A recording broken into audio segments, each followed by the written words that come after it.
ബാക്കി പറയാം. 4-ാം വാക്യം, 7-ാം അധ്യായം 4-ാം വാക്യം തൊട്ട് വായിക്കുകയാണ്. യോഹന്നാൻ്റെ സുവിശേഷം.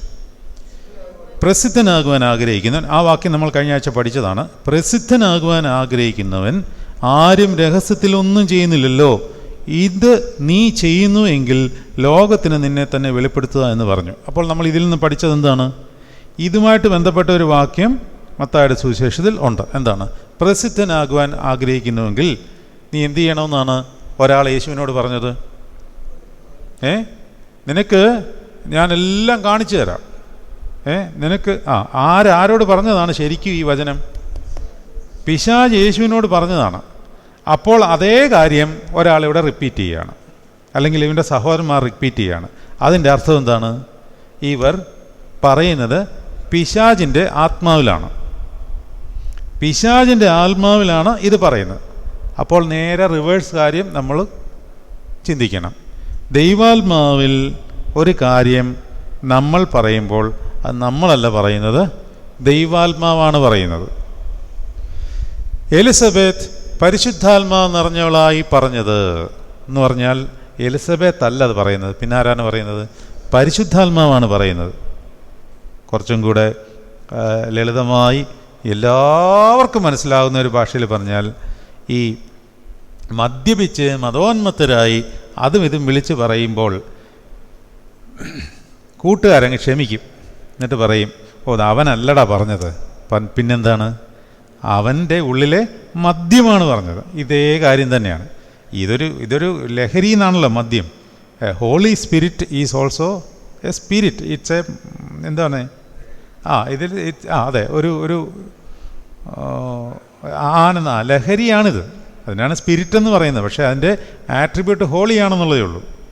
മറ്റേത് അൺഹോളി സ്പിരിറ്റ്. അപ്പോൾ പരിശുദ്ധാത്മാവ് നിറഞ്ഞവളായി എലിസബത്ത് പറഞ്ഞത്, എൻ്റെ കർത്താവിൻ്റെ മാതാവ് എൻ്റെ അടുക്കൽ വരുവാനുള്ള ഭാഗ്യം എനിക്കുണ്ട്. എങ്ങനെയുണ്ടായി? അപ്പം എൻ്റെ കർത്താവിൻ്റെ മാതാവ്. അതുകൊണ്ട് ദൈവമാതാവിനെ ദൈവമാതാവെന്ന് ആദ്യമായിട്ട് വിളിച്ചത് ആരാണ്?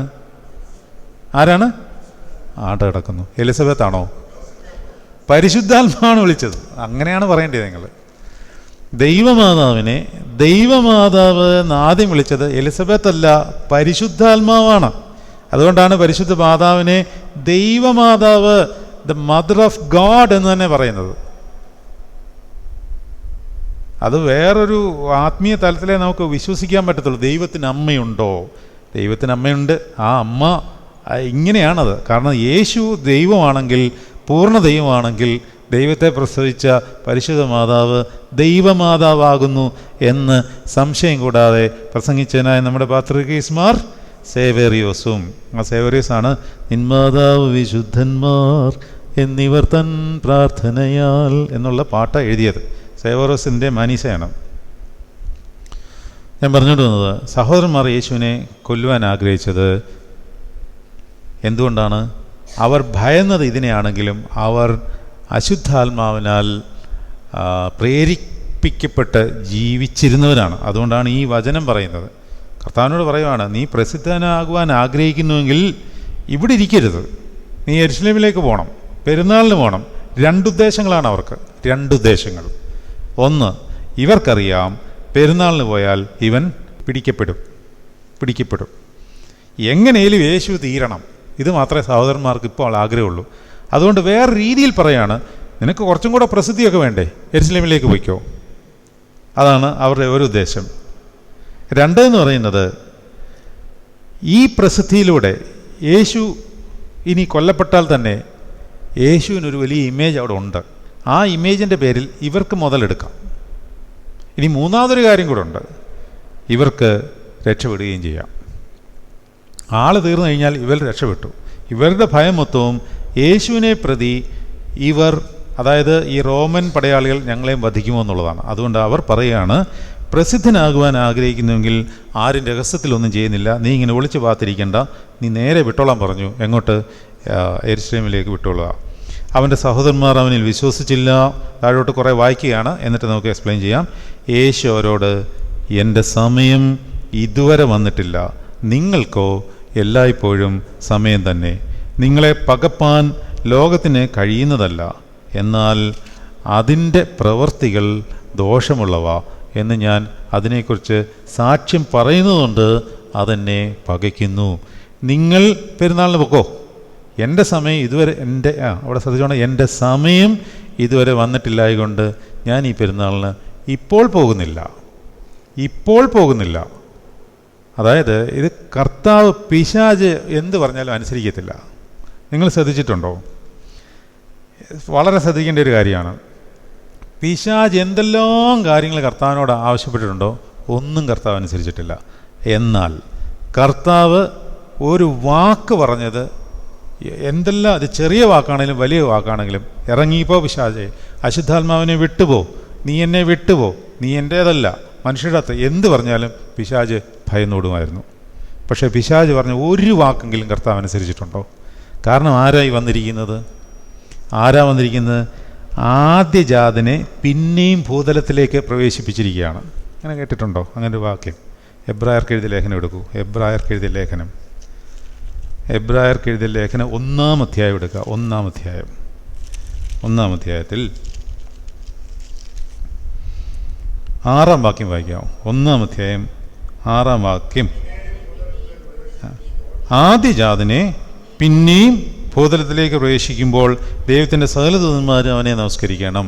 ആദ്യജാതൻ ആരാണ്? ദൈവത്തിൻ്റെ ആദ്യജാതൻ ക്രിസ്തു. എന്നാൽ വേറൊരു ആദ്യജാതൻ ഇവിടെ പറഞ്ഞിരിക്കുന്നത് എന്താണ്? ആദ്യജാതനെ പിന്നെയും പ്രവേശിപ്പിക്കുമ്പോൾ എന്നാണ്. അന്ന് പറഞ്ഞാൽ ആദ്യം എപ്പോഴോ പ്രവേശിപ്പിച്ചിട്ടുണ്ടെന്നല്ലേ അർത്ഥം. ശ്രദ്ധിക്കണം, വളരെ ഇച്ചിരി ആഴത്തിലുള്ളൊരു കാര്യം പറയുന്നത്. ഇവിടെ പൗലോസ്ലീഹ പറയുന്നത് ആദ്യജാതനെ പിന്നെയും ഭൂതലത്തിലേക്ക് പ്രവേശിക്കുമ്പോൾ എന്ന് പറഞ്ഞാൽ രണ്ടാമത് പ്രവേശിക്കുമ്പോൾ എന്നാണ് അർത്ഥം, അല്ലേ? അപ്പോൾ ആദ്യം പ്രവേശിപ്പിച്ചത് എവിടെയാണ്? ആദാമിലാണ്. ആദാമാണ് ദൈവത്തിൻ്റെ ആദ്യജാതൻ. അതുകൊണ്ടാണ് ആദാമിൽ എല്ലാ സൃഷ്ടിയും അടങ്ങിയിരിക്കുന്നു എന്ന് പറയുന്നത്. നമ്മൾ വിശുദ്ധ കുർബാന ചൊല്ലുമ്പോൾ ആദാം മുതൽ ഇന്ന് വരെ ഓർക്കുമ്പോൾ ആദാമിൽ എല്ലാ സൃഷ്ടികളും അടങ്ങിയിരിക്കുന്നു. പക്ഷേ ആ സൃഷ്ടികളെല്ലാം, ആദാമിൽ അടങ്ങിയ സൃഷ്ടികളെല്ലാം മരിച്ചുപോയി. ആദാമിൽ എല്ലാവരും മരിച്ചുപോയി, ക്രിസ്തുവിൽ എല്ലാവരും ജീവിക്കുന്നു, അല്ലെങ്കിൽ ജീവിപ്പിക്കപ്പെടുന്നു. ആദ്യ മനുഷ്യൻ ആദാമാണെങ്കിൽ രണ്ടാമത്തെ ആദാമായി ക്രിസ്തു വന്ന് ക്രിസ്തുവിലെല്ലാവരും ജീവിക്കുന്നു. ആദ്യ മനുഷ്യൻ മരിച്ചുപോയാലും മരണത്തിനടിമയായിപ്പോയി. ആദ്യജാതനെ പിന്നെയും ഭൂതലത്തിലേക്ക് പ്രവേശിക്കുന്നു, അല്ലേ? ഈ പിന്നെയും ഭൂതലത്തിലേക്ക് പ്രവേശിക്കുന്ന ആദ്യജാതൻ എന്ന് പറയുന്ന ക്രിസ്തു, ആദ്യം വന്ന ആദ്യജാതൻ പിശാചിനെ അനുസരിച്ചു. അതിലൊക്കെ ഞാൻ വരുന്നത്. ആദ്യജാതൻ എന്ന് പറയുന്ന ആദാം മരണപ്പെട്ടത് പിശാചിനെ അനുസരിച്ചുകൊണ്ടാണ്. അതുകൊണ്ട് ദൈവം അവന് പകരമായി രണ്ടാമതായി ആദ്യജാതനെ, രണ്ടാമത്തെ ജാതനെ എന്നല്ല പറയുന്നത്, ആദ്യജാതനെ പിന്നെയും, എനിക്ക് എങ്ങനെ ഇത് മനസ്സിലാക്കി തരേണ്ടതെന്ന് അറിഞ്ഞുകൂടെ, എനിക്ക് ഇത്രേ പറയാൻ അറിയത്തുള്ളൂ. സത്യത്തിൽ ഇവിടെ നിങ്ങൾക്ക് ചിന്തിക്കാം ഇത് രണ്ടാമത്തെ ജാതനല്ലേ എന്ന്. അല്ല, ഇത് ആദ്യജാതൻ, ഇതേ ഉള്ളൂ ആദ്യജാതൻ. ഈ ആദ്യജാതനെ പിന്നെയും, ഇതൊരു കൃപ കിട്ടിയാലേ മനസ്സിലാവത്തുള്ളൂ, അത് വരട്ടെ നിങ്ങൾക്ക് എന്ന് ഞാൻ പ്രാർത്ഥിക്കാം. ആദ്യജാതനെ പിന്നെയും ഭൂതലത്തിലേക്ക് പ്രവേശിച്ച് ഒരു കാര്യം പോലും പിശാചിനെ അനുസരിക്കുന്നില്ല, ഒരു കാര്യം പോലും. എന്നാൽ യേശു പറഞ്ഞതെല്ലാം പിശാച് സാഷ്ടാംഗം വീണെന്ന് കേൾക്കുന്നുണ്ട്, അനുസരിക്കുന്നുണ്ട്. ഇറങ്ങിപ്പോകാൻ പറഞ്ഞാൽ പോവും, നിൽക്കാൻ പറഞ്ഞാൽ നിൽക്കും, വിട്ടുപോടാ പിശാച് എന്ന് പറഞ്ഞാൽ വിട്ടുപോകും. മനുഷ്യൻ അപ്പം കൊണ്ട് മാത്രമല്ല ജീവിക്കുന്നതെന്ന് പറഞ്ഞാൽ ഓ ശരി അങ്ങനെ തന്നെ, അതിൽ തോറ്റു, ദൈവത്തെ പരീക്ഷിക്കരുത്, അയ്യോ ശരി, എല്ലാം കേൾക്കുകയാണ്, അനുസരിക്കുകയാണ്. എന്നാൽ പിശാച് പറഞ്ഞ ഒരു കാര്യവും കർത്താവ് അനുസരിച്ചിട്ടില്ല. ബാക്കി വായിക്കാം. 7-ാം അധ്യായം 8-ാം വാക്യം. നിങ്ങൾ പെരുന്നാളിന് പോകുകയും എൻ്റെ സമയം ഇതുവരെ വന്നിട്ടില്ലായതുകൊണ്ട് ഞാൻ ഈ പെരുന്നാളിന് ഇപ്പോൾ പോകുന്നില്ല. അത് ഞാൻ പറയാൻ കാര്യം എന്താ? സഹോദരന്മാർ ഏത് ആത്മാവിലാണ് ഇവനോട് പറഞ്ഞത് പ്രസിദ്ധനാകുവാൻ ആഗ്രഹിക്കുന്നുവെങ്കിൽ പെരുന്നാളിന് പോ എന്ന് പറഞ്ഞത്? പിശാചിൻ്റെ ആത്മാവിനാണ്. അപ്പോൾ കർത്താവിന് മറുപടി കൊടുക്കുന്നത് സഹോദരന്മാർക്കല്ല, പിശാചിനാണ്. എന്താണ്? ഞാനിപ്പം പോകുന്നില്ല, നിങ്ങളങ്ങ് പോ. ഇങ്ങനെ അവനോട് പറഞ്ഞിട്ട് ഗലീലയിൽ തന്നെ പാർത്തു. ഇനി 10-ാം വാക്യം വായിച്ചു നോക്കിയേ. അവൻ്റെ സഹോദരന്മാർ പെരുന്നാളിന് പോയ ശേഷം അവനും പരസ്യമായിട്ടല്ല രഹസ്യത്തിൽ എന്ന പോലെ പോയി. എന്നാൽ യഹൂദന്മാർ പെരുന്നാളിൽ അവൻ എവിടെയെന്ന് ചോദിച്ച് അവനെ അന്വേഷിച്ചു. പുരുഷാരത്തിൽ അവനെക്കുറിച്ച് വളരെ കുശുകുശുപ്പുണ്ടായി. അവൻ നല്ലവനെന്ന് ചിലരും, അല്ല, അവൻ പുരുഷാരത്തെ വഞ്ചിക്കുന്നു എന്ന് മറ്റു ചിലരും പറഞ്ഞു. അവൻ നല്ലവനെന്ന് ചിലരും, അല്ല, പുരുഷാരത്തെ വഞ്ചിക്കുന്നവൻ എന്ന് മറ്റു ചിലരും പറഞ്ഞു. ഈ കർത്താവിനെ ഒരു ചതിയനായിട്ട് യഹൂദന്മാർ കണ്ടിട്ടുണ്ട്. അത് കർത്താവിൻ്റെ ശരീരം എടുക്കുവാൻ വേണ്ടി, അല്ലെങ്കിൽ കർത്താവിൻ്റെ ശരീരം കർത്താവിനെ ക്രൂശിച്ച ശേഷം എടുത്തുകൊണ്ട് പോയേക്കുമോ എന്ന് വിചാരിച്ച് അവർ മുദ്രയിടുന്നുണ്ട്. അപ്പോൾ അവിടെ പറയുന്ന, മത്തായിലാണോ ലൂക്കോസിലാണോ, അവിടെ പറയുന്നത് അവൻ, ആ ചതിയൻ, ഒടുക്കത്തെ ചതി, ഒരു ചതിയും കൂടെ ചെയ്തേക്കും എന്ന് വിചാരിച്ചാണ് അങ്ങനെ ഒരു സീലിടുന്നതെന്നാണ്. ഒരു ചതിക്കുന്ന ആളെന്നുള്ള രീതിയിൽ പൈശാചിയൻ യേശുവിനെ ചിത്രീകരിച്ചു വെച്ചിട്ടുണ്ട്. യഥാർത്ഥത്തിൽ ചതിയൻ ആരാണ്? പിശാചാണ്. അപ്പോൾ ഇങ്ങനെയൊരു സാഹചര്യം ആത്മാവുണ്ട്. പിശാച് തന്നെ നന്മയെ തിന്മയാക്കി പൊതിഞ്ഞു വെച്ച് യഥാർത്ഥ നന്മയെ കാണിക്കാതിരിക്കും. അപ്പോൾ നമുക്ക് ഈ ഭാഗത്തിൻ്റെ എക്സ്പ്ലനേഷൻസിലേക്ക് പോവാം. 5-ാമത്തെ വാക്യത്തിലേക്ക് വീണ്ടും വരാം. അവൻ്റെ സഹോദരന്മാർ ആരും അവനിൽ വിശ്വസിച്ചില്ല. യേശു അവരോട്, എൻ്റെ സമയം ഇതുവരെ വന്നിട്ടില്ല, നിങ്ങൾക്കോ എല്ലായ്പ്പോഴും സമയം തന്നെയാകുന്നു എന്ന് പറഞ്ഞു. ഈ സമയം എന്ന് പറയുന്ന കാര്യത്തെപ്പറ്റി നമ്മളൊന്ന് അറിഞ്ഞിരിക്കണം. കർത്താവ് പറഞ്ഞിട്ടുണ്ട് പല സമയത്തും, എൻ്റെ നാഴിക ഇതുവരെ വന്നിട്ടില്ല.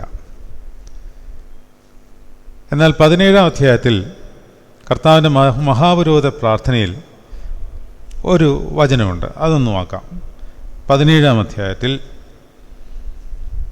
കർത്താവിൻ്റെ മഹാപുരോഹിത പ്രാർത്ഥനയിൽ, പിതാവേ, നാഴിക വന്നിരിക്കുന്നു, പുത്രൻ നിന്നെ മഹത്വപ്പെടുത്തേണ്ടതിന് നീ പുത്രനെ മഹത്വപ്പെടുത്തണമേ എന്നൊരു വചനമുണ്ട്. എവിടെയാണ്? എത്രാം വാക്യമാണ്? ഇത് സംസാരിച്ചിട്ട്, തന്നെ 1-ാം വാക്യം തന്നെയാണല്ലോ. ഇത് സംസാരിച്ചിട്ട് യേശു സ്വർഗത്തിലേക്ക് നോക്കി പറഞ്ഞതെന്നാൽ, പിതാവേ, നാഴിക വന്നിരിക്കുന്നു. ഇനിയും പറയാൻ പോകുന്ന കാര്യങ്ങൾ ശ്രദ്ധിക്കണം. ഇച്ചിരി തലയും കൂടെ ഉപയോഗിച്ചെങ്കിലേ ഇത് കയറത്തുള്ളൂ. നാഴിക, സമയം, ശരിക്കും സമയം പൂർത്തീകരിച്ചിരിക്കുന്നു എന്ന് കർത്താവ് പറഞ്ഞത് കുരിശിൽ കിടന്നുകൊണ്ടാണ്. സകലതും നിവൃത്തിയായി. മത്തായിയുടെ സുവിശേഷം 24-ാം അധ്യായത്തെ, മത്തായിയുടെ സുവിശേഷം 24-ാം അധ്യായം, മത്തായിയുടെ സുവിശേഷം 24-ാം അധ്യായത്തിൽ ശിഷ്യന്മാർ ഒരു കാര്യം കർത്താവിനോട് ചോദിക്കുന്നുണ്ട്. ആ സമയവും നാഴികയും എപ്പോൾ ആയിരിക്കും എന്ന് ചോദിക്കുന്നുണ്ട്, അല്ലേ? 24-ാം അധ്യായത്തിൽ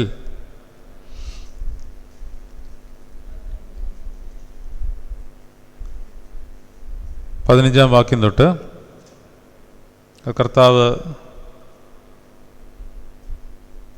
അന്ത്യകാലത്തെപ്പറ്റി പറയുന്ന കാര്യങ്ങളാണ്. 3-ാം വാക്യത്തിൽ ഇപ്രകാരം എഴുതിയിരിക്കുന്നു: അവൻ ഒലിവുമലയിലിരിക്കുമ്പോൾ ശിഷ്യന്മാർ തനിച്ച് അവൻ്റെ അടുക്കൽ വന്നു. അത് എപ്പോൾ സംഭവിക്കും? ഒരു സമയമാണ് ചോദിക്കുന്നത്. അത് എപ്പോൾ സംഭവിക്കും? ഏത് ലോകാവസാനം അല്ലെ അന്ത്യകാലം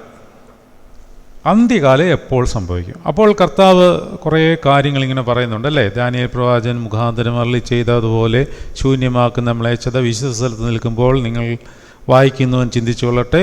അന്ന് യഹൂദിയയിലുള്ളവർ മലകളിലേക്ക് ഓടിപ്പോകട്ടെ. വീട്ടിന്മേലിരിക്കുന്നവർ വീട്ടിലുള്ളത് എടുക്കേണ്ടതിന് ഇറങ്ങരുത്. വയലിലുള്ളവൻ വസ്ത്രം എടുക്കുവാൻ മടങ്ങിപ്പോകരുത്. ഇങ്ങനെ താഴോട്ട് കുറേ കാര്യങ്ങൾ പറയുന്നുണ്ട്, അല്ലേ? ഇതെന്തിനെ പറ്റിയാണ് പറയുന്നത്? ലോകാവസാനം എന്ന് നമ്മൾ പറയുന്നു, അല്ലേ? കാരണം 3-ാം വാക്യത്തിൽ അവർ ചോദിക്കുന്നത് അപ്രകാരമാണ്: അതെപ്പോൾ സംഭവിക്കുമെന്നും നിന്റെ വരവിനും ലോകാവസാനത്തിനും ഉള്ള അടയാളം എന്തും എന്ന് പറഞ്ഞു തരണം എന്ന് അപേക്ഷിച്ചു. കർത്താവ് ഈ പറയുന്ന ലക്ഷണങ്ങളെല്ലാം സംഭവിച്ച് കഴിഞ്ഞോ അതോ സംഭവിക്കുവാനിരിക്കുന്നോ? സംഭവിച്ച് കഴിഞ്ഞു, സംഭവിച്ചു കൊണ്ടേയിരിക്കുന്നു, സംഭവിക്കുവാനിരിക്കുന്നു. അപ്പോൾ ഉത്തരം മൊത്തമായി, എല്ലാം ശരിയായല്ലോ. എങ്ങനെയാണ്? സംഭവിക്കുവാൻ പോകുന്നു. അവിടെയാണ് നമ്മൾ ഈ സമയത്തെപ്പറ്റി പഠിക്കേണ്ടത്. സമയം എന്ന് പറയുന്നത് ഇനി ദൈവത്തിൻ്റെ സമയവും മനുഷ്യൻ്റെ സമയവും ഇത് രണ്ടും കൂടെ ഒന്ന് നമ്മൾ മനസ്സിലാക്കിയിരുന്നാലേ ഈ അന്ത്യകാല പ്രവചനം എന്താണെന്ന് മനസ്സിലാകത്തുള്ളൂ. ഇനി ഞാൻ വേറൊരു വചനം കാണിച്ചു തരാം. 2 പത്രോസ് 3:8 ഒന്ന് വായിച്ചു നോക്കി. 2 പത്രോസ് 3:8.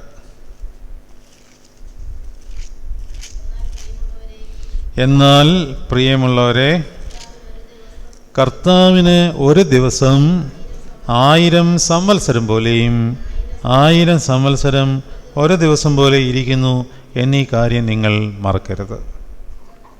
ചിലർ താമസമെന്ന് വിചാരിക്കുന്ന പോലെ കർത്താവ് തൻ്റെ വാഗ്ദത്തം നിവർത്തിപ്പാൻ താമസിക്കുന്നില്ല.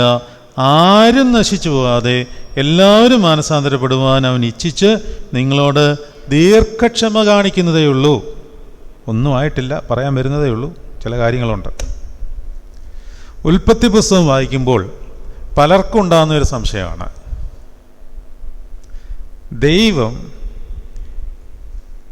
ആകാശവും ആദിയിൽ ദൈവം ആകാശവും ഭൂമിയും സൃഷ്ടിച്ചു. ഈ 1-ാം ദിവസം എന്ന് പറയുന്ന ആ ദിവസത്തിൽ സൂര്യനെ സൃഷ്ടിച്ചിട്ടില്ല. പിന്നെ എങ്ങനെ 1-ാം ദിവസമായി? ഒരു സംശയമാണല്ലേ. ആ സംശയം വരുന്നത് എന്തുകൊണ്ടാണെന്നറിയാമോ? ഇത് സമയത്തിൻ്റെ പ്രശ്നമാണ്. സമയമാണല്ലോ അവിടെ പ്രശ്നം. 2-ാമത്തെ അധ്യായത്തിൽ വേറെ രീതിയിലാണ് അവതരിപ്പിക്കുന്നത്. വെളിച്ചം ഉണ്ടാകട്ടെ എന്ന് പറഞ്ഞത് 3-ാം ദിവസമാണെങ്കിൽ ആദ്യത്തെ 2 ദിവസം എങ്ങനെ വെളിച്ചമില്ലാതെ കടന്നുപോയി എന്നുള്ളത് നിരീശ്വരവാദികളും നാസ്തിക ചിന്തകരും ഒക്കെ ചോദിക്കുന്ന ഒരു ചോദ്യമാണ്. ഉൽപ്പത്തി പുസ്തകത്തിലെ ആദ്യത്തെ അധ്യായത്തിലെ ബൈബിൾ പൊളിഞ്ഞു എന്നാണ് പറയുന്നത്. അല്ലേ? സത്യമല്ലേ? മാനുഷിക രീതിയിൽ അത് സത്യമാണ്. അപ്പം ഇനിയും ദൈവിക സമയം, മാനുഷിക സമയം. ഇനി ഗ്രീക്കിൽ 2 വാക്കുകളുണ്ട്. ഗ്രീക്കിൽ 2 വാക്കുകൾ. ഒന്ന്, അതൊക്കെ പഠിക്കണമെന്ന് ചോദിച്ചു കഴിഞ്ഞാൽ ചുമ്മാ പറയാം കേട്ടോ. ഒന്ന് ക്രോണോസ്. ക്രോണോസ് എന്ന് പറഞ്ഞാൽ മലയാളത്തിൽ സമയമെന്നേ അർത്ഥമുള്ളൂ. 2-ാമത്തെ വാക്ക് കൈറോസ്. ഇതും സമയമാണ്. 2ൻ്റെ അർത്ഥം സമയമാണ്. അതുകൊണ്ടാണ് നമ്മൾ ഈ ഗ്രീക്ക് ഭാഷ പഠിക്കുന്നത്. ഓർമ്മ എന്നുള്ള വാക്ക് പഠിച്ചപ്പോൾ മലയാളത്തിൽ ഓർമ്മ എന്നേ ഉള്ളൂ. പക്ഷേ ഈ ഗ്രീക്കിൽ ഉപയോഗിച്ചിരിക്കുന്ന ഭാഷ അനംനേസിസ് എന്നാണ്. അനംനേസിസിന് വേറൊരു അർത്ഥമാണ്. ടൈം ട്രാവലുമായിട്ട് ബന്ധപ്പെട്ടുള്ള ഒരു ഓർമ്മയാണ് അനംനേസിസ് എന്ന് പറയുന്നത്. അതേസമയം സാധാരണ ഓർമ്മ എന്ന് പറഞ്ഞാൽ എന്താണ്? ഇപ്പം പച്ചക്കറി വാങ്ങിക്കാൻ 100 കൂട്ടം പച്ചക്കറികൾ എഴുതി ഞാനെങ്ങനെ ഓർത്തിരിക്കുന്നത്? അപ്പോൾ നമ്മൾ എഴുതിക്കൊണ്ട് പോവും. അവിടെ ചെന്ന് ഇത് വായിച്ച് നോക്കും. എൻ്റെ ബുദ്ധിയിലേക്ക്, എൻ്റെ ഓർമ്മയിലേക്ക് നമ്മൾ വാങ്ങിക്കേണ്ട സാധനങ്ങൾ കൊണ്ടുവരും. അതൊരു ഓർമ്മ. ആ ഓർമ്മയല്ല എൻ്റെ ഓർമ്മയിൽ ഇപ്രകാരം ചെയ്യുവീൻ എന്ന് കർത്താവ് പറയുമ്പോൾ അനുഷ്ഠിക്കുന്നത്. അത് നമ്മൾ ആ കാൽവറിയിൽ എത്തിച്ചേരുന്ന ഒരു എന്താ പറയുക, ടൈം ട്രാവലിൽ ജീവനുള്ളതായി നമുക്ക് എല്ലാം അനുഭവപ്പെടുന്നതാണ്. വേദപുസ്തകം വായിക്കുമ്പോൾ കർത്തൃ സാന്നിധ്യം നമ്മുടെ മുമ്പിൽ ഇരിക്കുക എന്ന് പറഞ്ഞാൽ അതൊരു ഓർമ്മയാണ്. മനസ്സിലായോ? പ്രാർത്ഥിക്കാൻ നിൽക്കുമ്പോൾ പരിശുദ്ധ മാതാവും സഹോദരന്മാരും നമ്മുടെ വാങ്ങിപ്പോരും നമ്മുടെ മുമ്പിൽ നമ്മളോടൊപ്പം നിന്ന് പ്രാർത്ഥിക്കുന്നത് ഒരു ഓർമ്മയാണ്. ഏത് ഓർമ്മ? മറ്റേ ഓർമ്മയല്ല. ഇതൊരു ലൈവ്നെസ്സാണ്. ആ ലൈവ്നെസ്സിനെയാണ് ഓർമ്മ എന്ന് പറയുന്നത്. ആ ഓർമ്മയ്ക്ക്, ഈ ലൈവ്നെസ്സിനുള്ള ഓർമ്മയ്ക്ക് ഗ്രീക്കിൽ ഉപയോഗിക്കുന്ന സമയതുല്യമായ പദമാണ് കൈറോസ്. അതേസമയം 1 മണിയായി എന്ന് പറയുന്നതിന് ഉപയോഗിക്കുന്ന വാക്കാണ് ക്രോണോസ്. ക്രോണോളജി എന്ന് കേട്ടിട്ടില്ലേ നിങ്ങൾ? ക്രോണോളജി, ആ വാക്കിതിൽ നിന്ന് വന്നതാണ്. ഒരു ക്രോണോളജിക്കൽ ഓർഡർ ഉണ്ടെന്നൊക്കെ പറയത്തില്ലേ? എന്ന് പറഞ്ഞാൽ സമയബന്ധിതമായ ചില ഓർഡറുകൾ ഉണ്ടെന്നാണ് അർത്ഥം. ആ സമയബന്ധിതമായ ഓർമ്മകൾ മാനുഷികമായ സമയബന്ധിതമാണ്. അതായത് ഇനി ശ്രദ്ധിച്ചോ, ഇച്ചിരി കട്ടിയാണ്, എന്നാലും കേക്ക്. അതായത് നമ്മൾ വന്നിരിക്കുന്നത് ഇപ്പോൾ ജഡത്തിലാണ്. ഇതിന് പരിമിതിയുണ്ട്. ആത്മാവിന് പരിധിയില്ല, പരിമിതിയുമില്ല. ജഡത്തിൽ വന്നിരിക്കുന്നത് സ്പേസിനും ടൈമിനും അകത്താണ്. എങ്ങനെ? ജഡത്തിൽ നമ്മൾ വന്നിരിക്കുന്നത്, ഇപ്പോൾ ജഡത്തിലായിരിക്കുന്നത് കൊണ്ടാണ് ഈ സമയം നമുക്ക് വ്യക്തമായിട്ട് മനസ്സിലാവുന്നതും നമ്മൾ അനുഭവിക്കുന്നതും. ജഡത്തിലുള്ളത് കൊണ്ടാണ്. നമ്മുടെ ശരീരത്തിൽ ലിമിറ്റഡായിട്ട് നമ്മൾ ഇരിക്കുന്നത് കൊണ്ടാണ് 2 മണിയായല്ലോ, 2 മണിക്കൂറായല്ലോ. അതാണ് ദൈവത്തെ നിത്യം സ്തുതിച്ചുകൊണ്ടിരിക്കുമെന്നൊക്കെ പറയുമ്പോൾ നമുക്ക് മനസ്സിലാവത്തില്ലേ? ബോറടിക്കത്തില്ലേ? നിങ്ങൾ കുർബാനയ്ക്ക് 5 മിനിറ്റ് കൂടിയാൽ ബോറടിക്കും. പിന്നെ വാങ്ങിപ്പോയിട്ട് നിത്യം സ്തുതിച്ചുകൊണ്ടിരുന്ന എന്നാ മുഷിപ്പായിരിക്കും. അവിടെ സമയമില്ല. അവിടെയാണ് അത് മനസ്സിലാക്കേണ്ടത്. ഇത് നമുക്ക് ഈ ബുദ്ധിയിൽ ഇത് കയറില്ല. ഇത് ആത്മാവിലെ പിടികിട്ടത്തുള്ളൂ. ഇങ്ങനെ കൈറോസിൽ സമയമില്ലാത്ത ഒരവസ്ഥയിലേക്ക് നമ്മുടെ ആത്മാവ് ചെന്ന് പെടുമ്പോൾ അത് നിത്യം സ്തുതിച്ചുകൊണ്ടിരിക്കുന്നത് ഒരു ദിവസം 1000 സംവത്സരം പോലെയും 1000 സംവത്സരം ഒരു ദിവസം പോലെയൊക്കെ ഇരിക്കും. അവിടെ നിത്യതയാണ്. വല്ലതും മനസ്സിലായോ? ഒന്നും മനസ്സിലായില്ല. എനിക്കും മനസ്സിലാവുന്നില്ല. എനിക്ക് പോലും മനസ്സിലാവുന്നില്ല. പിന്നെ നിങ്ങളുടെ കാര്യം പറയണോ? ഞാൻ പറയുന്നത് എനിക്ക് പോലും മനസ്സിലാവുന്നില്ല. അതായത് എന്ന് പറഞ്ഞാൽ അത് എങ്ങനെയാണ് പറഞ്ഞ് മനസ്സിലാക്കേണ്ടതെന്ന് അറിയില്ല. ഇതാണ് കൈറോസ്. അതേസമയം ജഡത്തിൽ നമ്മളായിരിക്കുമ്പോൾ, ഞാനിപ്പോൾ ശരീരമായിട്ടിരിക്കുന്നു, നിങ്ങൾ നിങ്ങളുടെ ശരീരത്തിലാണ്, നിങ്ങളുടെ ആത്മാവ് നിങ്ങളുടെ ശരീരത്തിലാണ്. 2 മണിയാകുമ്പം വീട്ടിൽ ചെല്ലണം. നിങ്ങളുടെ ക്രോണോളജിക്കൽ ടൈമിംഗ് ആണത്. കൈറോസിൽ ഇങ്ങനെ ഒരു ടൈമിംഗ് ഇല്ല. ഉൽപ്പത്തി പുസ്തകത്തിൽ ദൈവം ആകാശവും ഭൂമിയും സൃഷ്ടിച്ചു എന്ന് പറയുമ്പോൾ ഇത് ക്രോണോളജിക്കൽ ടൈമിംഗ് അല്ലത്. അത് ആത്മാവിൻ്റെ കൈറോസ് ടൈമിംഗ് ആണ്. കൈറോസ് ടൈമിംഗ് എന്നൊരു വാക്ക് തന്നെ ശരിയാണെന്ന് എനിക്കറിയത്തില്ല. ആത്മാവിൻ്റെ കൈറോസ് ഭാവമാണത്. അവിടെ ഇന്നലെ ഇന്നും നാളെയും ഇല്ല. ഇന്നലെ ഇന്നും നാളെ ഇല്ലെങ്കിൽ തന്നെ എന്തില്ല? പാസ്റ്റും ഫ്യൂച്ചറും ഇല്ല, പ്രസൻറ്റ് മാത്രമേ ഉള്ളൂ, അല്ലേ? അതുകൊണ്ട് തന്നെ ഈ ഉൽപ്പത്തി പുസ്തകത്തിൽ ദിവസങ്ങൾ 1, 2, 3 എന്ന് എഴുതിയിരിക്കുന്നത് ഒരു ജഡീക വ്യാപാരത്തിൻ്റെ ഒരു സിമ്പൽ മാത്രമാണ്. ആദത്തെ സൃഷ്ടിക്കുമ്പോൾ, ഈ ആദ്യജാതനെ സൃഷ്ടിക്കുമ്പോൾ ഭ്രൂണമായിട്ടാണോ സൃഷ്ടിച്ചത്? ഒരു കുഞ്ഞുമായിട്ടാണോ ജനിച്ചത്? പിന്നെ എങ്ങനെയായിരിക്കും? ആദത്തിനെ സൃഷ്ടിക്കുമ്പോൾ ആദത്തിന് മിനിമം എത്ര വയസ്സ് കാണുമായിരുന്നിരിക്കാം? എന്തായാലും 2 വയസ്സ് 3 വയസ്സൊന്നും അല്ലെന്നുള്ള കാര്യം 17, 18 ഞാനങ്ങ് വിശ്വസിക്കുക. അതിന് തെളിവൊന്നുമില്ല, പക്ഷെ ഞാനങ്ങ് വിശ്വസിക്കുകയാണ് 30. കാരണം കർത്താവിൻ്റെ ശുശ്രൂഷാകാലമായിട്ട് ബന്ധപ്പെട്ട് ഞാൻ ചേർത്ത് പറഞ്ഞു എന്നുള്ളതേ ഉള്ളൂ. കർത്താവിൻ്റെ മാമോദീസായും കർത്താവ് ശുശ്രൂഷ തുടങ്ങിയതും പഴയ നിയമത്തിൽ ഒരു സമാഗമന കൂടാരത്തിൽ ഒരുവൻ ശുശ്രൂഷ ചെയ്യേണ്ട പ്രായവും എല്ലാം ബന്ധിപ്പിച്ച് 30 എന്നൊരു പ്രായമുണ്ട്, അല്ലേ? ആ പ്രായത്തിലാണ് ശുശ്രൂഷ തുടങ്ങേണ്ടത്. യേശു തൻ്റെ പരസ്യ ശുശ്രൂഷ തുടങ്ങിയപ്പോൾ അവന് ഏകദേശം 30 വയസ്സ് പ്രായമായിരുന്നു എന്ന് പറയുന്നുണ്ട്. അപ്പം നമ്മളങ്ങ് വിചാരിക്കുക ഏകദേശം. അതുകൊണ്ട് അങ്ങനൊരു സൃഷ്ടിയുണ്ടോ എന്നൊക്കെ ചോദിച്ചു കഴിഞ്ഞാൽ ഇത് ഒരു കൈറോസ് ആത്മ ടൈമിങ്ങിൽ മാത്രമേ ഇത് കൃപയോടുകൂടി മനസ്സിലാക്കുവാൻ പറ്റത്തുള്ളൂ. അല്ലെങ്കിൽ ഇതൊന്നും പിടികിട്ടത്തില്ല. നമ്മുടെ മാനുഷികമായ ചിന്തയിൽ ഇതിനെ വ്യാഖ്യാനിച്ചു കഴിഞ്ഞാൽ ഈ പറയുന്ന ഞാനും നിരീശ്വരവാദിയായി പോകും. ഞാൻ എന്തുകൊണ്ടാണ് നിരീശ്വരവാദി അല്ലാതിരിക്കുന്നത്? കൃപ വന്നിട്ട് ആ കൃപയിൽ ഇതിനെ തെളിഞ്ഞ് കാണുവാനുള്ള ഒരു വ്യാപാര ശക്തി നമ്മളിലെല്ലാം വ്യാപരിക്കുന്നതുകൊണ്ടാണ്. എനിക്ക് മാത്രമല്ല, നിങ്ങളിലും ആ കൃപാവ്യാപാര ശക്തി നിങ്ങളിലും എന്നിലും വ്യാപരിക്കുന്നത് കൊണ്ടാണ് ഇത്രയും വ്യക്തമായിട്ട് ഉൽപ്പത്തി പുസ്തകത്തിൽ വെളിച്ചം ഉണ്ടായത് 2 ദിവസം കഴിഞ്ഞാണെന്ന് പറയുമ്പോൾ അതിനെ അവിശ്വസിക്കാതെ തിരുവെഴുത്തുകളെ അതേപടി വിശ്വസിക്കാൻ പറ്റുന്നത് ഈ ടൈമിങ്ങിൻ്റെ കാര്യത്തെപ്പറ്റി ഒരു ബോധ്യം ഇപ്പോഴാണ് നിങ്ങൾ അറിയുന്നതെങ്കിലും അതിൻ്റെ ഒരു ബോധ്യത്തിൻ്റെ ജ്ഞാനം നിങ്ങളുടെ ഉള്ളിൽ പണ്ട് തൊട്ടേ കിടക്കുന്നതുകൊണ്ടാണ്. വല്ലതും പിടികിട്ടി ഞാൻ പറഞ്ഞുകൊണ്ട് വന്നത്? പിടികിട്ടുന്നുണ്ടോ? നിർത്തണോ? ആ ജ്ഞാനം കിടപ്പുണ്ട് അവിടെ. എത്രയോ പേര് നിങ്ങളോട് ചോദിച്ചിട്ടുണ്ടാവും ഇതല്ലേ, എന്നോട് ചോദിച്ചിട്ടുണ്ട്. നിങ്ങളിപ്പോൾ യൂട്യൂബിലൊക്കെ എടുത്ത് ഈ നാസ്തികരുടെയും നിരീശ്വരവാദികളുടെയും കാര്യങ്ങളൊക്കെ കേട്ട് കഴിഞ്ഞാൽ അവരൊക്കെ കളിയാക്കി ചോദിക്കുന്നൊരു ചോദ്യമാണിത്. ഏത്? എന്തുകൊണ്ട് ഈ ദൈവം 2 ദിവസം കഴിഞ്ഞ് വെളിച്ചം ഉണ്ടാകട്ടെ സൂര്യനെ സൃഷ്ടിച്ചപ്പോൾ ഈ സൂര്യനും ചന്ദ്രനും ഒന്നും ഇല്ലാതെ എങ്ങനെ ഒരു ദിവസം ആദ്യത്തെ ദിവസം എന്ന് നിങ്ങൾ പറയുന്നു എന്നുള്ളത്?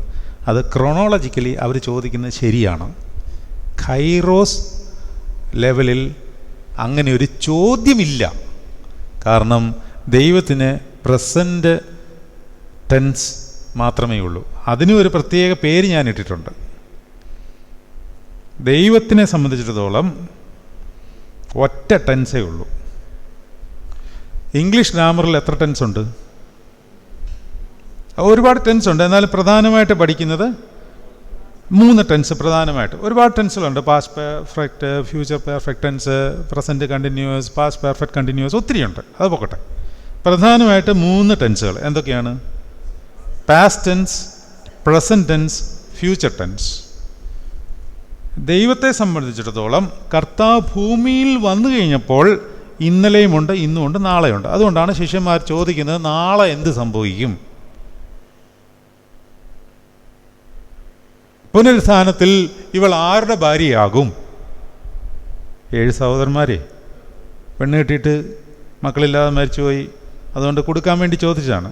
ക്രോണോളജിക്കലി അവരുടെ ചോദ്യം കറക്റ്റാണ്. കർത്താവ് എന്താ പറയുന്നത്? നിങ്ങൾ തിരുവെഴുത്തുകളെയും ദൈവശക്തികളെയും പറ്റി അറിയാത്തത് കൊണ്ടാണ് നിങ്ങളിങ്ങനെ ചിന്തിക്കുന്നത്. ഈ അറിയാത്ത കാര്യം നമ്മുടെ ഉള്ളിൽ ജ്ഞാനമായിട്ട് അവശേഷിച്ച് കിടക്കുന്നു. ഈ ജ്ഞാനം എവിടെ നിന്ന് വന്നാണെന്നറിയാമോ? നിങ്ങൾക്കും ഇത് വിശ്വസിക്കാൻ പറ്റുന്നു, അല്ലെങ്കിൽ ഞാൻ പറഞ്ഞിട്ടാണ് ഇതിപ്പോൾ അറിയുന്നതെങ്കിലും ഇത് പറയുന്നതിന് മുമ്പേ നിങ്ങളിത് വിശ്വസിക്കുന്നു അല്ലേ? ആ ജ്ഞാനമാണ്. അതെവിടെ നിന്ന് വന്നു? എവിടുന്ന് എപ്പോൾ കിട്ടി? ദൈവത്തിൽ നിന്ന് വന്നു. മാമോദീസായിൽ കിട്ടിയത് ഇതാണ്. അതുകൊണ്ടാണ് മാമോദീസായെ ജ്ഞാനസ്നാനം എന്ന് പറയുന്നത്. എന്ത്? ജ്ഞാനസ്നാനം. അവിടെ കിട്ടിയിട്ടുണ്ട്. ഇങ്ങനെ ഒരുപാട് ജ്ഞാനങ്ങൾ നമ്മളുടെ അകത്ത് ഇങ്ങനെ കിടപ്പുണ്ട്. ഇത് പൊട്ടിച്ചൊന്ന് വെളിയിലോട്ട് എടുത്താൽ മതി. നമ്മൾ വിചാരിക്കും നമുക്കൊന്നും അറിയത്തില്ല. നമുക്കാണ് എല്ലാം അറിയാവുന്നത്. ഇതുമായിട്ട് ബന്ധപ്പെട്ട് വേറൊരു കാര്യം കൂടെ പറഞ്ഞുതരാം. അതായത് ഇപ്പോൾ ഞാൻ പറഞ്ഞപ്പോഴല്ലേ നിങ്ങൾക്ക് ഈ ബോധ്യം വന്നത്. പക്ഷെ നിങ്ങളുടെ ഉള്ളിൽ ഇത് കിടപ്പുണ്ടായിരുന്നു, നിങ്ങൾ അറിഞ്ഞില്ല. തട്ടിയപ്പോൾ അതിങ്ങി പോകുന്നു. ഇതുപോലെയാണ് ശിശുക്കളുടെ ഉള്ളിലും കിടക്കുന്നത്. ശിശുക്കൾക്ക് ഇതിനേക്കാൾ ശക്തമായി ഇത് തറഞ്ഞു കിടക്കും. അവർക്കിത് പുറത്തേക്ക് കൊണ്ടുവരാൻ അറിയില്ല. അവരുടെ ബുദ്ധി വികസിച്ചിട്ടില്ല, അത്രയേ ഉള്ളൂ. പരിശുദ്ധാത്മാവ് നിറഞ്ഞവളായി എലിസബത്ത് തുള്ളിയത് പ്രജ അകത്ത് തുള്ളിയതിൻ്റെ ബാക്കി പത്രമാണ്, ഭ്രൂണം. പരിശുദ്ധാത്മാവെന്ന് പറയുന്നത് ജ്ഞാനമാണ്. ജ്ഞാനസ്നാനം കൊടുക്കുന്ന ഒരു ശിശുവിൻ്റെ ഉള്ളിലേക്ക് പതിഞ്ഞ് ആത്മശോഭ അതിൻ്റെ ഉള്ളിൽ പതിഞ്ഞങ്ങനെ കിടക്കുകയാണ്. അതിന് വളർച്ചയില്ലാത്തതുകൊണ്ട്, ശരീരത്തിന് വളർച്ചയില്ലാത്തതുകൊണ്ട് അതിനത് പറയാൻ പറ്റുന്നില്ല.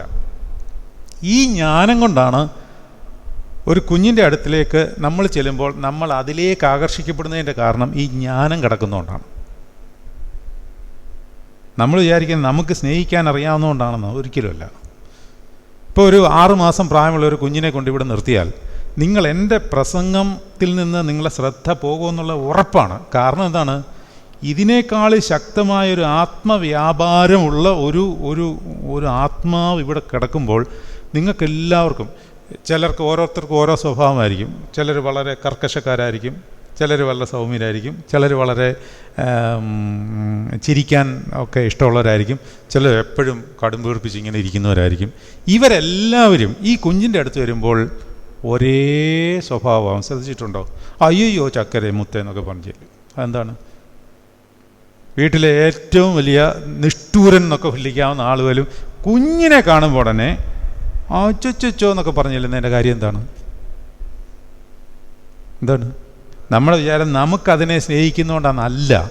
അതിൻ്റെ ഉള്ളിലെ ജ്ഞാനമായ പരിശുദ്ധാത്മ സ്നേഹം തിരിച്ചിങ്ങോട്ടടിക്കുന്നതുകൊണ്ടാണ്. അങ്ങനെ അടിക്കുമ്പോൾ എല്ലാവരിലും ഒരുപോലെ അടിക്കും. അതുകൊണ്ട് നമ്മളുടെ ഉള്ളിൽ ആ സ്നേഹം നിറഞ്ഞ് കവിയുന്നതുകൊണ്ടാണ് അങ്ങോട്ട് സ്നേഹിക്കുന്നത്. എന്നാൽ പിന്നെ ഇത് വളർന്നു കഴിയുമ്പോൾ എന്താ ഇതേ സ്നേഹം വരാത്തത്? കാരണം വളർന്നു കഴിയുമ്പോൾ ഇവൻ്റെ ഉള്ളിലും കയറും ഈ ഈഗോ എന്ന് പറയുന്ന പിശാചും. ഞാൻ ഇന്ന പേരാണ്, ഞാൻ ഇന്നിടത്തെയാണ്, ഞാൻ ഇന്ന വീട്ടിലെയാണ്, അവിടത്തെയാണ്, ഞാൻ എഞ്ചിനീയറാണ്, ഡോക്ടറാണ്, അതാണ് ഇതാണ് എന്നൊക്കെ പറഞ്ഞ് ഇവൻ്റെ ഉള്ളിൽ ഈ സാധനം വളർന്നു കഴിയുമ്പോൾ അതിൻ്റെ കൂടെ പിശാചും വളരും, പ്രസിദ്ധനാവും. അപ്പോൾ ആ ശോഭ പോയി, പലർക്കും പല ഇഷ്ടങ്ങളായി.